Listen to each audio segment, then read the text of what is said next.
आपण समस्त को रोजालिन होम फूड चैनल को स्वागत करुच्ची। आज मु आपण मान सहित देसी स्टाइल परा कोसला साग बेसर देकी तरकारी रेसिपी शेयर करी। यही रेसिपी बनवाई मु गोटे बिड़ा कोसला साग नहीं, गोटे बैगण नहीं, सारू आलू बिलाती नहीं, आ गोटे मसला प्रिपेयर करने अदा रसुण पियाज नहीं। एबे चलतु परिवा को सब काटिकी भल भाव धोईकी नहीं जा। शाग को यू 3 ରୁ 4 थर भल भाव धोईकी मुझे काटिकी नहीं। सोरिष बेसर तरकारी रे शाग को पूरा चूना चूना करेनि, ये खंड खंड रखिए टे बड़ साइज। 2टा टमाटर को भल भाव धोईकी काटी देइछि। बैगण कला न पड़ापी काटिकी हलदी पानी बुड़ेकी रखी। आलू सारू को काटिकी भल भाव धोईकी नहीं। आप गोटे मसला तैयारी करबा। चलतु मसलाटा देखि नेबा। मसला करने पियाज रसुण 10 कोला, 1 इंच अदा, 2 चामच सोरिष, 1 चामच जीरा नहीं। मु सब वीडियो कही मु जेते बेले भी सोरिष मसला बेसर किसी तरकारी करे मु यही कॉम्बिनेशन नहीं, बहुत बढ़िया टेस्ट लगी थाए। तो ये चलतु मसला को आम भल भाव बाटी नेबा। ये मसला को मु चिकन करके बाटी नहीं, सहित परिबा तो सब कटाई जाइए। एबे चलतु रेसिपीटे स्टार्ट करिबा। ये गोटे कड़ई रे मु 4 चामच सोरिष तेल नहीं। तेल गरम हो गलानी, टिके सोरिष पकईदेली,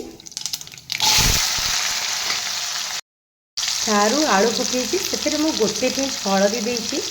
भाजिले कलर बहुत बढ़िया आसब। मु तेल अधिक पकई कारण मु सारू आलू को भाजिकी और प्लेट को काढ़ीदेनी। सोरिष मसला तो बेसी समय कषिले पिता लगे, तो मुझे डायरेक्ट ये पकेबी। तरकारी भी जल्दी हम, मसला भी कषि हो, सहित आलू सारू भी सीझीज।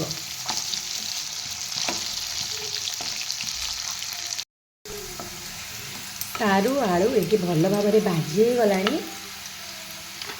आम ये काटिक रखी बिलाती पकेबा, मसला पकेबा,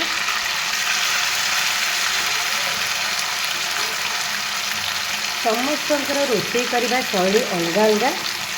ये लुण, चिली पाउडर, हल्दी पाउडर कषे आपको 5 मिनिट मीडियम फ्लेम में कषा।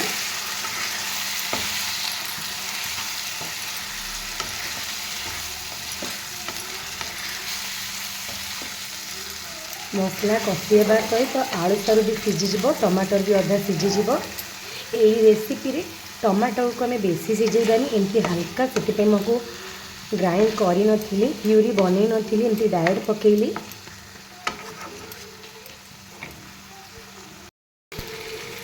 ये 5 मिनिट हो गला, मसला मु कषि हो गला। जो सोरिष मसला पिता लगे बेसी कषिबानी। ये मु पानी देदेवी। पानी देकी गोली सारा पर आपको कभर करदेवी फुटापी। फुटिले शाग आ बैगण को पकेबा।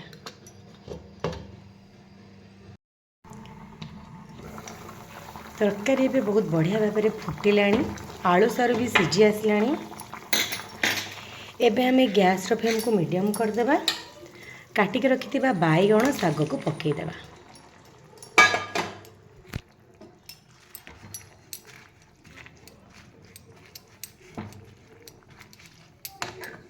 पकईकी सब भल भाव गोले नहीं गैस रो फ्लेम को मीडियम रखिदेबा, सब भल भाव सीझापी। सब ये परिबा भल भाव सीझीगला, सहित शाग भी सीझीगला। तरकारी एबे खाइबा को रेडी। देखिपे केमती लटपटिया होइछि। जदि आज रेसिपी आपण मानकु भल लगे मो वीडियो को लाइक शेयर करेंगे, चैनल को सब्सक्राइब करेंगे।